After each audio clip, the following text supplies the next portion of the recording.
Hey guys, Captain Walnut back with some more AFBeast. Don't I look great in this armor? I mean, oh man, this armor is just so nice. Thank you very much, Pricey. You can buy it back if you want, but until then, I'm going to use it. I promise I won't break it, but I'm going to use it until you buy it back for me. Yeah.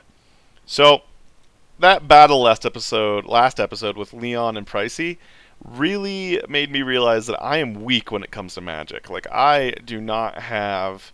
I'm okay. I got some basics set up with Ars Magica so I can get some portals going and stuff like that. And I've got the very, very, very basics of Thaumcraft. I've just barely started diving into it. But it made me realize I really need to get into it more. So that's what I'm going to try to do. But before I get into that, or it actually has something to do with this, but here, certain members of the server wanted to have a safe area where they could build, basically a starter base, or maybe some shops, or something like that, where they don't have to worry about getting raided, which is totally understandable, and I completely agree with it, and as a server, we decided that would be a good idea.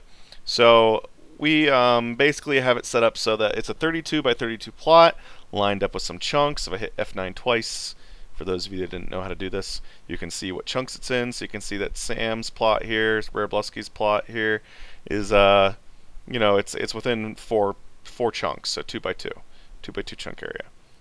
So it's 32 by 32. So and then it's also 50 high. So this is y equals 50 right here. You can't build above this plot. In the Twilight, the ground starts at y equals 32, so you can build down to bedrock and then build up to y equals 50. And that's a lot of room without it being too much room. And the idea behind not having too much room while still having enough room is you have enough room to sort of set up your basic base, get some machines going, get your basics going, get it to look nice a little bit, but eventually be like, this is too small. I don't have enough room here to do my big sprawling base or my huge power system or all the different things I need at this one little base. So I need to move into the raidable world. And the idea behind that is one of the rules is you can't raid if, right here at the bottom, you may not raid other bases unless you have a raidable base with more valuables than your safe plot. So like Sam here, or Pricey even, if he had like tons and tons of diamonds and stuff here, and his Thaumcraft stuff and all this really good stuff, and all the stuff he didn't want anyone to steal, then up in his raidable base, if he only had stuff he didn't care about, he wouldn't be allowed to raid because he has all of his valuable stuff here and almost nothing of value at his raidable base. So Pricey would need to, even though he doesn't really have anything here, this is theoretical, Pricey would need to equalize, have as much at risk at a raidable base as he does here. So that just sort of keeps people honest. It keeps the game fun, because if you raid someone and all they have is sticks inside their chest, that's not really cool. What else? Oh, also you can't place Thaumcraft nodes in your plot because you can't really place them in the overworld, because using the goggles of revealing, these guys right here, you can see the nodes from a great distance away. Like I can see that node through these blocks, so I could see that node deep underground in someone's base and it would give them away. So you're not going to be doing that at your raidable base. So just to keep things honest, because you can't collect nodes, since you have to be fair with sharing resources between this base and your raidable base, you'd have to share nodes between this base and your raidable base, and no one's going to do that. So I just straight up made a rule that says you can't find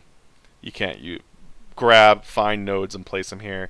If it already has a node in it, then go right ahead, which is something I'm doing over there.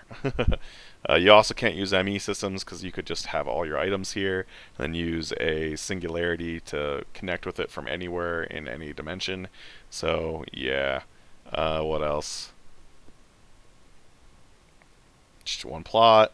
No portals of any kind, because that wouldn't be fair if you just like had my safe area here and then I linked out to somewhere else in the Twilight or even into the overworld, if you can figure out how to do that, where I could just jump back and forth and no one would ever be able to find out where I am because I just portal into my safe area all the time.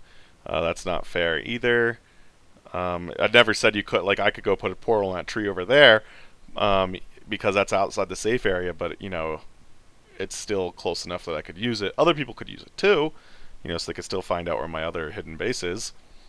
Yeah, so that's the rules of the safe plots. The whole idea, again, it's just so we can have a place to get starter bases going. So this is Sam Cowley's, a gaming cow, whatever you want to call them. This is Rare Bluskies, that's Leon's, that's Pricey's. We all just got started. This was built, 2 days ago, so people are just getting started. Over here, I've got some test stuff set up. I've dug out my plot with a turtle, and on mine, I have, you can almost see it, I have a hungry node.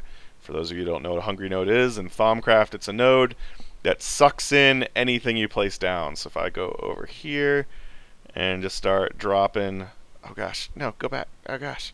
See, it just pulls you in like crazy. Ah, stop pulling me in, it's really hard to move around here. Okay, so if I just place down a bunch of blocks here, you'll see that they get pulled in by that thing, and then boom, they get sucked in. They also suck in placed blocks. So I, like, for instance, place a block there. Eventually it's going to suck that block up. Ah, let me walk out. So eventually it's going to suck that block up. So what I'm doing to keep this thing caged is I've got a modular force field set up you can see it every now and again. Whenever it eats a glass or a cobblestone, it replaces that glass and cobblestone. So you can see that little blue beam going down and replacing the glass or whatever. It's not going to replace that dirt because I don't have it set up to replace that dirt.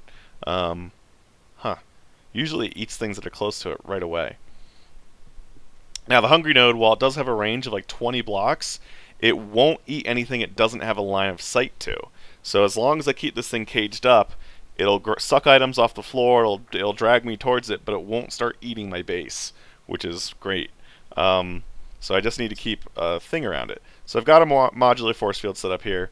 I've got an igneous extruder, producing cobblestone. That's sending it over into this chest. And I'm sorry I'm flying around like crazy a lot. It's just because the hungry note keeps dragging me towards it. So chest in your face. So puts it in this chest. That thing grabs from this chest to be able to replace cobblestone that gets broken. It also sends the cobblestone over to, this is so annoying, over to a pulverizer, which turns into sand, goes down to the redstone furnace, turns into glass, and that puts it into a chest so it can grab glass to replace the glass that gets broken. Now, the biggest problem with this particular system, amongst a couple other problems, is it's very power hungry. Since this frame is so huge, it's very power hungry. So I'd like to make it smaller if I can, because I didn't know it would only drag line of sight until I built this, and now I know. Oh boy. It also has a couple bugs with the chunks unloading and stuff. It seems to forget what speed modules it has in it. And so like it'll just stop working because it needs a bunch of speed modules to be able to operate quickly. And so until you manually take the speed modules out and then replace them, so that's rather annoying. I could use a turtle to do that, but it's still annoying. Yeah. So, what is so great about a hungry node? Why do I want a hungry node? Why am I going through so much trouble keeping this thing alive and keeping it caged up? Well, I don't know that much about Thaumcraft, but what I do know is to do anything you need Viz. And the Viz has to be on your wand, and you constantly have to recharge your wand with Viz by going around to different nodes and absorbing the Viz out of the node. Well, hungry nodes, you can feed them stuff, and they absorb the Viz aspects out of that thing, which is great. So I have been feeding this thing like crazy using a very special thing. Took me forever to find one of these creatures. I went around for hours and hours and hours trying to find one, but eventually I did. It's going to take about 10 seconds to get booted up. Unless the hungry node ate it. Ah, there we go. Yep, wisps. I found wisps. So what I've been doing is every now and again I come over here and I feed it wisps. I don't need to feed it that many wisps because it's already pretty full. Oh, that's a firefly. I was like, is there a wisp out? Oh no. No, it's just a firefly. Captain wants super node. So, come over here, and of course the dirt block's there. Why have you not eaten the dirt block yet? Excuse me, guy. There we go. So, there, it sucks up the dirt block. So you can see here, if I mouse over it, it has tons of aspects. So many aspects. All those question mark ones, I don't know them yet. I haven't researched into Thaumcraft enough to know what those aspects are. Eventually I will, but not yet. But it'll be nice because I can just recharge my node here. If it gets low, I could just turn on the that thing and we'll start going. But there is some problems with this, like I said, besides it being power hungry. Because this is so big, it's also really annoying. The hungry node, occasionally, because I have to have this so close, it will occasionally eat a piece of this red alloy wire or something like that. If it breaks like the block there, since the damage value of these alloy wires is so low, it can just eat them pretty quickly before the force field has a chance to replace the block. So that happens a lot, and then the redstone signal turns off and then just starts spawning wisps like crazy. So I think it would be better if I farmed the wisps elsewhere and then fed this thing their essence, their drops, whatever they drop is called. So I've got some plans for how to do that, for how to shrink this thing and feed it items. So first off, my first idea was, let's do some glass. Glass looks really cool. You'd be able to see the node. Well, oh, one more thing before I get into that is the other thing I discovered is while it eats the blocks that the force field will place, it won't eat force field blocks. Go figure. So I could have a very tiny frame for low power that it won't eat if I just build out of force field blocks. So yeah. So glass looks cool. If I use, if I have a force field projector camouflaged as whatever block I built it out of, I use a custom module to grab that, and then I give it that custom module, see how that looks. Turn it on. It doesn't look that good. The textures don't connect properly. It looks kind of boxy. It's kind of hard to see everything that's going on. I don't like it. So instead, I decided, hey, let's use abyssal stone. So abyssal stone, while it's not transparent, it still looks better. It looks better than that stuff down there. So I like that look a lot. Now, the reason this tunnel is so long is because this is the closest you can be while you can still interact with it, but you're not being pulled so hard by its gravity that you can't walk away. Because if this was any one block closer even, as I was standing here interacting with it, it wouldn't be able to pull me in because there's a block in the way, but it would be pulling me so hard that I wouldn't be able to walk away from it, and I'd just be stuck there forever. So that would not be a good time. The other thing is that the node will only break blocks it has line of sight to. So I need to have something in front of here in case I build something over here, because its range is like 20 blocks. If I built part of my base here, it would have line of sight to part of it, and it would start eating it, which would really not be good for me. So we need to put up something to block it with.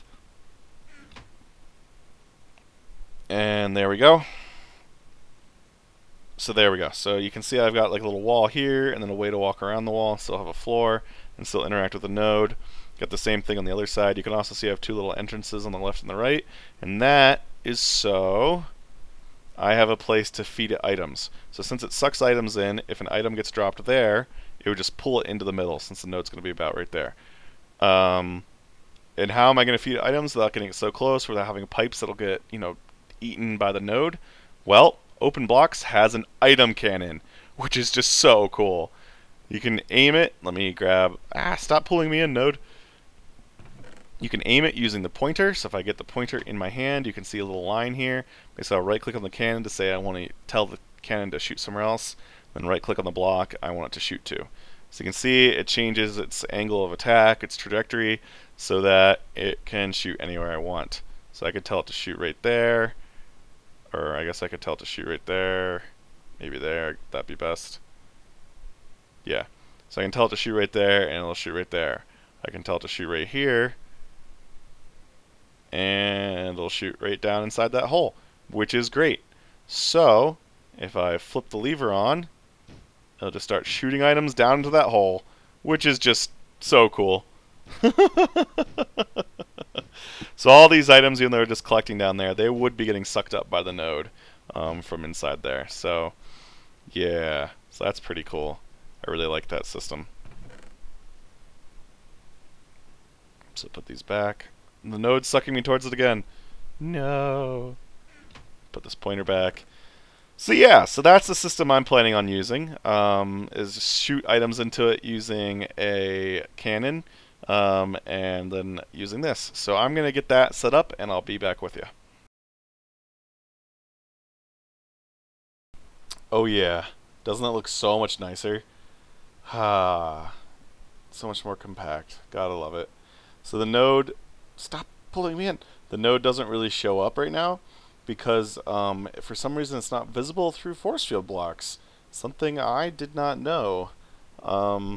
but you can see it through microblocks. You see that?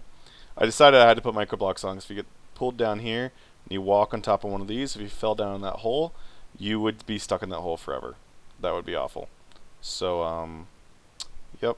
So I put microblocks down so I didn't have to worry about that. And then I also put some regular blocks down here because if you get pulled up too close to that, then you get stuck on this pretty hard.